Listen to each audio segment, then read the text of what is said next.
ہے آتش دوزخ نہ دیکھ غضب سے مجھ کو، وہ بڑا رحیم ہے جس کا میں گناہگار ہوں۔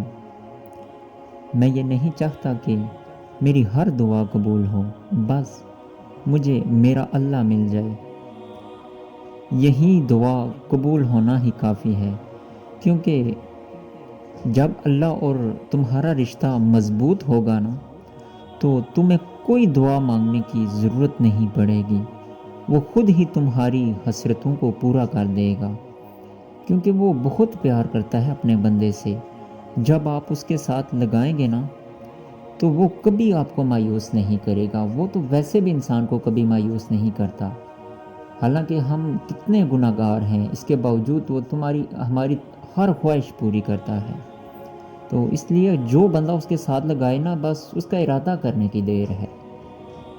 مجھے زندگی میں قدم قدم تیری رضا کی تلاش ہے، تیرے عشق میں ہے اللہ مجھے انتہا کی تلاش ہے۔ اور اگر آپ پہ مشکل وقت آ جائے نا، تو گھبرانا نہیں ہے، کیونکہ یہ مشکل وقت ہے نا عنقریب گزر جائے گا۔ تم یقین رکھو گے نا کہ اللہ پر، تو اللہ تمہارے لیے کافی ہو جائے گا۔ نظر انداز کر دو وہ سارے وسوسے جو تمہارے دل کو بے چین کرتے ہیں۔ تم مدد مانگو اللہ عز و جل سے، پھر دیکھو کیسے تمہاری ساری مشکلات حل ہو جاتی ہیں۔ تو کبھی کبھی نا جو آپ چاہتے ہو نا وہ نہیں ہوتا، کیونکہ زندگی ہمیشہ خوشیوں کی راہ پر تو نہیں چل سکتی نا۔ اللہ نے ہمیں اس دنیا میں اپنی عبادت کے لیے بھیجا ہے، اور اللہ کی عبادت میں اس کی آزمائش اور صبر بھی شامل ہے۔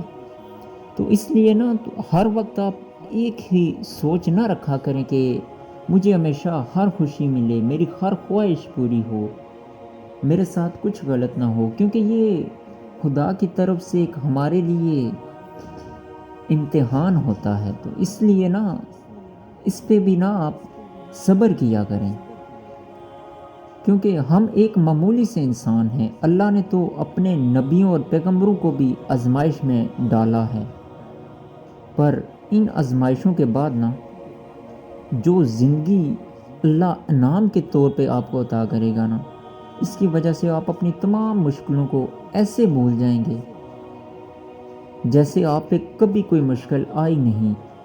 بس اپنے رب پہ بھروسہ رکھیں، آپ کا بھی اچھا وقت ضرور آئے گا، کیونکہ دل ایک پیالے کی طرح ہوتا ہے، جتنی اللہ کی محبت اس میں بھرو گے نا، دنیا کی محبت کی گنجائش بھی کم ہوتی جائے گی۔ اس لیے جتنے آپ اللہ کے قریب ہو جاؤ گے نا، یہ تمام ٹینشن، پریشانی، یہ دنیا داری آپ سب کچھ بھول جائیں گے۔ تو اس لیے بس اسی کی ذات پہ بھروسہ رکھنا چاہیے۔